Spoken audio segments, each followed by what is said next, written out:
আজি দ্বিতীয় পৰ্যায়ৰ নিৰ্বাচনৰ অন্তিম প্ৰচাৰ আৰু দিলীপ শইকীয়া ডাঙৰীয়াৰ এই প্ৰচাৰ অভিযানৰ সামৰণিত প্ৰমোদ বড়ো ডাঙৰীয়া, অংকেশ্বৰ ৰাভা ডাঙৰীয়া আৰু প্ৰমুখ কৰি আমাৰ দলৰ মিত্ৰ দলৰ সকলো নেতৃবৃন্দ আহি ইয়াত উপস্থিত হৈছে আৰু সকলোৱে আশা ৰাখিছে যে দৰং ওদালগুৰিবাসী ৰাইজে এইবাৰ দিলীপ শইকীয়াক অতি কমেও 5 লাখ ভোটৰ ব্যৱধানত বিজয়ী কৰিব।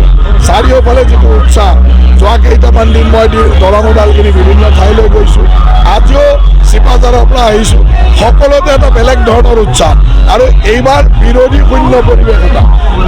শূন্য পৰিৱেশ হ'লেও আমাৰ কৰ্মকৰ্তাৰ মাজত কিন্তু অত্যন্ত উৎসাহ আৰু এই উৎসাহে আমাক সকলোকে আনন্দিত কৰিছে। সকলোৱে হাঁহিমুখে নিৰ্বাচনী প্ৰচাৰ চলাইছে আৰু দিলীপ শইকীয়া ডাঙৰীয়াক অহা 4 জুন তাৰিখে আমি অতি কমেও 5 লাখ ভোটৰ ব্যৱধানত বিজয়ী কৰি আনন্দ কৰিম আৰু আমাৰ মোদী ডাঙৰীয়া দিলীপ শইকীয়াৰ দৰে এজন সতীৰ্থ দিম, যি সতীৰ্থই আমাৰ এই অঞ্চলটোক আগবঢ়াই লৈ যাব পাৰে।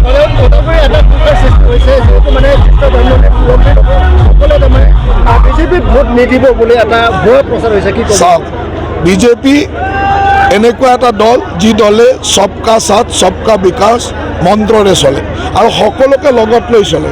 নৰেন্দ্ৰ মোদী ডাঙৰীয়াৰ নেতৃত্বত আজি গোটেই ভাৰতবৰ্ষতে জাতি ধৰ্ম বৰ্ণ নিৰ্বিশেষে সকলোৱে আহি আমাৰ দলত সহযোগ কৰিছে, দলটোক আগবঢ়াই নিছে। এতিয়া এইবিলাক প্ৰচাৰ নিজৰ স্বাৰ্থ সিদ্ধিৰ কাৰণে কোনোবাই কৰি থাকিব, কিন্তু প্ৰকৃত ভাৰতীয় মানে সদায় ভাৰতীয় জনতা পাৰ্টীৰ লগত থাকিব, ইয়াৰ মিত্ৰ দলসমূহৰ লগত থাকিব।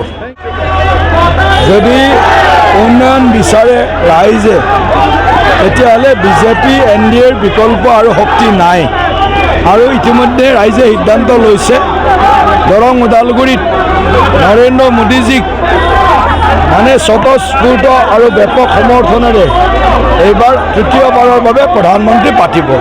গতিকে বিভিন্ন জাতি জনগোষ্ঠীৰ লোকে সকলোৱে মনে প্ৰাণে বিচাৰিছে নৰেন্দ্ৰ মোদীজী তৃতীয় কাৰ্যকালৰ বাবে প্ৰধানমন্ত্ৰী হওক। আৰু আজি আমি অন্তিম প্ৰচাৰ পদযাত্ৰা ওদালগুৰি চহৰত আজি হাজাৰ কাৰ্যকৰ্তাই এই পদযাত্ৰাত অংশ লৈছে আৰু সকলোৰে মুখত আৰু সকলোৰে ওঠত এটাই ভাষা, আকৌ এবাৰ মোদী চৰকাৰ। ৰাইজলৈ বিনম্ৰতাৰে এইটো অনুৰোধ জনাইছোঁ, দৰং ওদালগুৰিত বাস কৰা শ্ৰদ্ধাৰ ৰাইজ আৰু 22 লাখ ভোটাৰ আৰু সমগ্ৰ BTCৰ 35 লাখ ভোটাৰক মইতো একো দিব নোৱাৰোঁ আজিৰ দিনত, কিন্তু আগন্তুক দিনত BTCৰ সৰ্বাংগীন আৰু সৰ্বস্তৰৰ বিকাশৰ কাৰণে মই চেষ্টা কৰিম, বলিষ্ঠ কণ্ঠৰে সংসদৰ মজিয়াত মাত মাতিম আৰু সঁচাকৈ যদি ৰাইজ উন্নয়নৰ পক্ষত, তেতিয়াহ'লে মই নৰেন্দ্ৰ মোদীজীক সমৰ্থন কৰিবলৈ আহ্বান জনাম।